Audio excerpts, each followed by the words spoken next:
In this video, I want to go over 6 ways that I travel with endometriosis as a full-time traveler based in Vietnam and how I make it work. Endometriosis is a very limiting disease and a very variable disease, so I don't want to dismiss anyone or want anyone to think I'm a healthcare professional. It can range from silent to bedridden from pain all month. Most of us are somewhere in the middle and travel is still possible, and with a few changes and actionable steps, it can totally be doable to at least travel for some parts of the year and make it a more regular part of your life. It shouldn't have to be one or the other. For those of you new to my channel, I'm Vivian. I've spent the last 11 years solo traveling the world, and I've been to 61 countries since the age of 5. I'm chronically constipated and bloated from endometriosis and what's known as endo belly, and I've had over 15 years of painful periods from the disease. I've learned a lot because I actually found out about everything during my trips and not before, so I just didn't know that this was happening. Figuring out exactly what I had all started with an email. I emailed a naturopath because I went to so many doctors and hospitals that were not getting me anywhere and never even asking the right questions. And I emailed a naturopath doctor who understands holistic medicine, where the body is kind of seen as a whole. And she said she couldn't treat me because I'm not in my state right now. And so she replied the email with some books that could get me started with my symptoms. I did end up reading those books, and I realized how my health was more important to me than anything else. So last spring, I drained the rest of my savings to flat zero to see one doctor virtually. I don't know personally anyone who would be okay with spending $1,700 on a consultation appointment, but for me, it provided answers that I really needed that are priceless, and I am so happy that I did it. I was made aware of bladder damage that the disease was causing, and I was advised to eat a low acid diet and avoid citrus, tomatoes, and carbonated drinks. I wince now when I think back of the 30 years of my life of me thinking I was lemon squeezing my way to health and always ordering a lemon soda with no sugar because it was the healthiest, bloat-friendly thing on the menu. And turns out that was causing a lot of incontinence and other issues that kind of often go together with gut problems. Because endometriosis causes painful intercourse, the surgeon recommended that I reach out to the physical therapist, and the physical therapist gave me an exception and did do a telehealth appointment with me. Now I have a pelvic floor wand to release tension and pain points in the pelvic floor that cause painful intercourse. So I think my quality of life has been drastically improved by telehealth, investing in it, and prioritizing it. Leading up to these telehealth appointments was reading books, and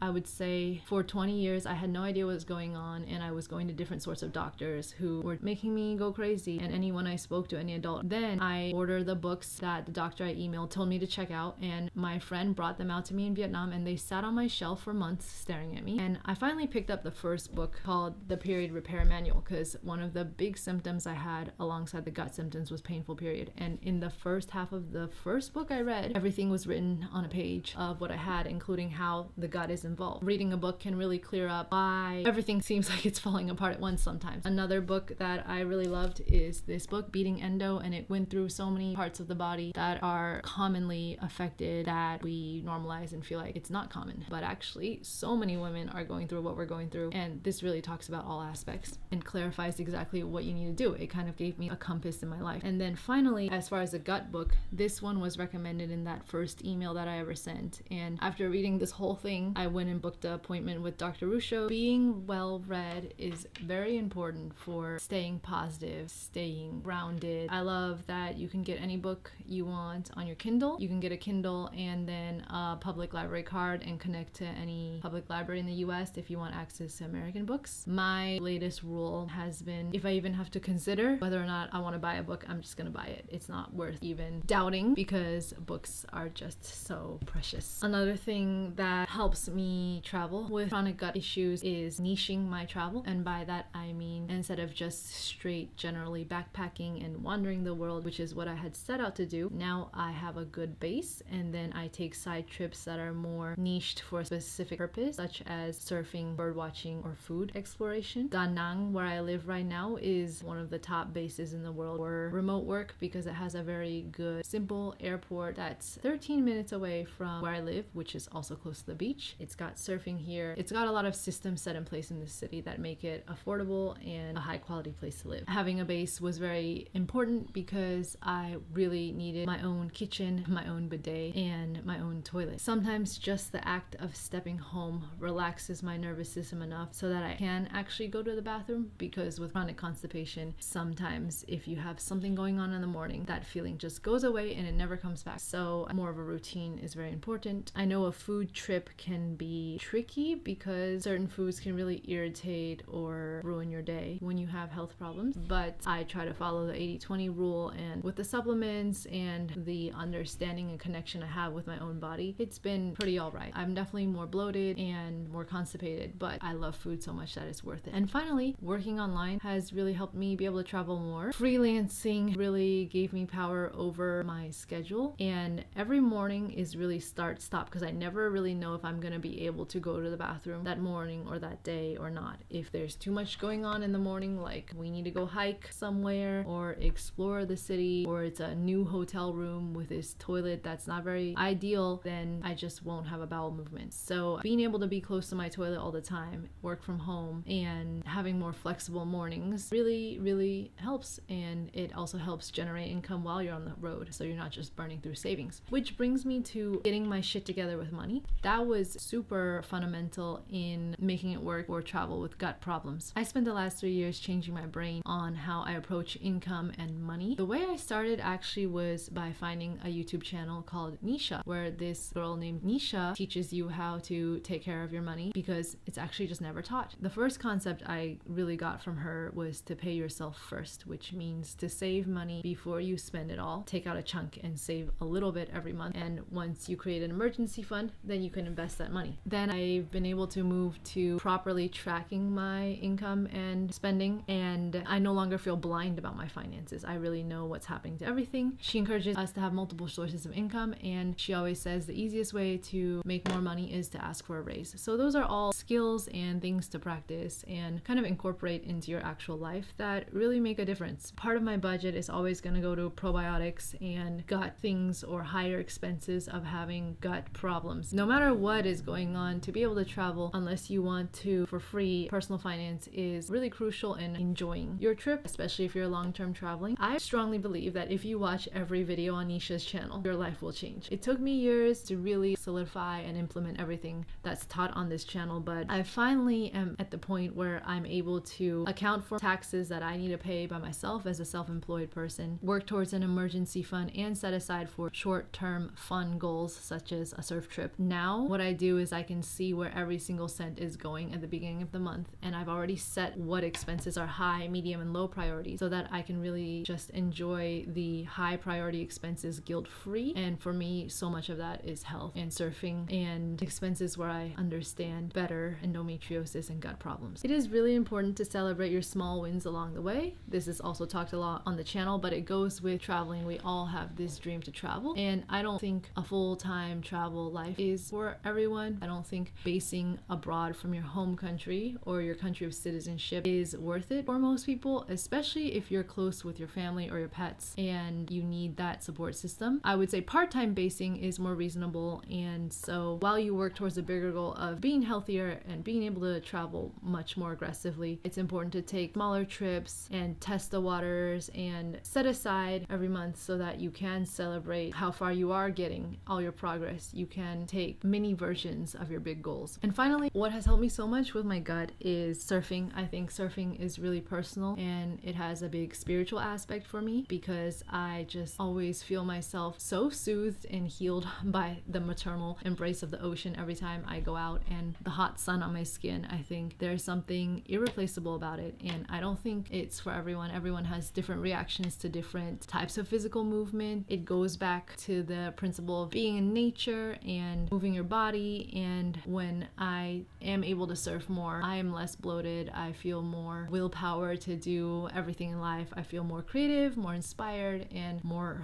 vitality overall. I actually stick to eating better more because I just want to nourish my body from the athlete point of view, and so I couldn't make this video without mentioning that.